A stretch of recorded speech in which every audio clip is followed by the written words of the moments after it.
Welcome বন্ধুরা, welcome. কেমন আছো? আশা করি সকলেই ভালো আছো। তো ভিডিওটা শুরু করার আগে বলি, যারা আমাদের চ্যানেলে নতুন তারা অবশ্যই একটা করে সাবস্ক্রাইব করে পাশে থাকবেন। তো চলো এবার ভিডিওটা নিয়ে আলোচনা করা যাক। অবিশ্বাস্য ট্রান্সফার মার্কেট করছে মোহনবাগান। ভারতীয় অন্যতম নির্ভরযোগ্য ডিফেন্ডার রাহুল ভেকেকে এক প্রকার সই করে চমক ফেলে দিয়েছে। অভিজ্ঞ এই ডিফেন্ডার সেট পিসে ভালো গোল করতে পারেন এবং জাতীয় দলে ধারাবাহিকভাবে খেলে আসছেন এই রাহুল ভেকে। তিনি মোহনবাগানে এক মরশুমের জন্য সই করেছেন। রাহুল যোগ দেওয়ায় মোহনবাগানের ডিফেন্স লাইন আরো মজবুত হয়ে যাবে। দেখাই যাক মোহনবাগানে এসে তিনি কতটা মেলে ধরতে পারে। এরপর বলি ইস্ট বেঙ্গলকে নিয়ে। ইস্ট বেঙ্গল তাদের মাঝমাঠকে আরো শক্তিশালী ও মজবুত করার জন্য পাঞ্জাব এফসির মিডফিল্ডার ড্যানি রামিরেজ কে এক প্রকার নিশ্চিত করে ফেলেছেন।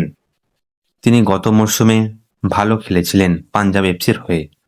তিনি ইস্ট বেঙ্গলে এলে ইস্ট বেঙ্গলের মাঝমাঠ আরো শক্তিশালী হয়ে যাবে এবং তিনি ইস্ট বেঙ্গলে হয়ে কতটা মেলে ধরতে পারে তা দেখার বিষয়।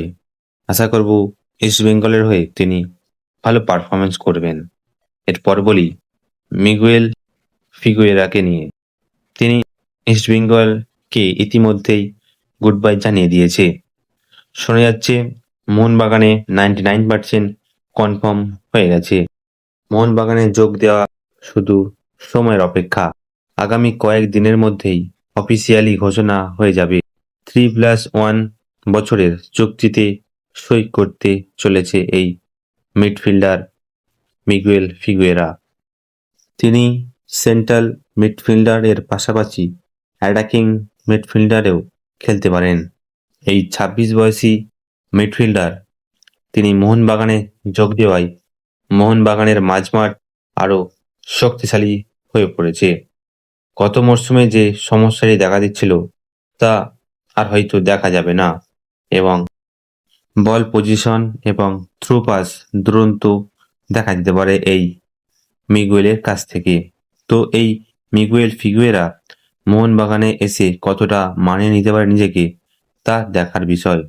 এরকম আইএসএল রিলেটেড ভিডিও পাওয়ার জন্য তোমরা অবশ্যই চ্যানেলটিকে সাবস্ক্রাইব করে পাশে থাকবেন, যাতে এরকম আইএসএল ট্রান্সফার ভিডিও সবার আগে পৌঁছে যায়। তো ধন্যবাদ।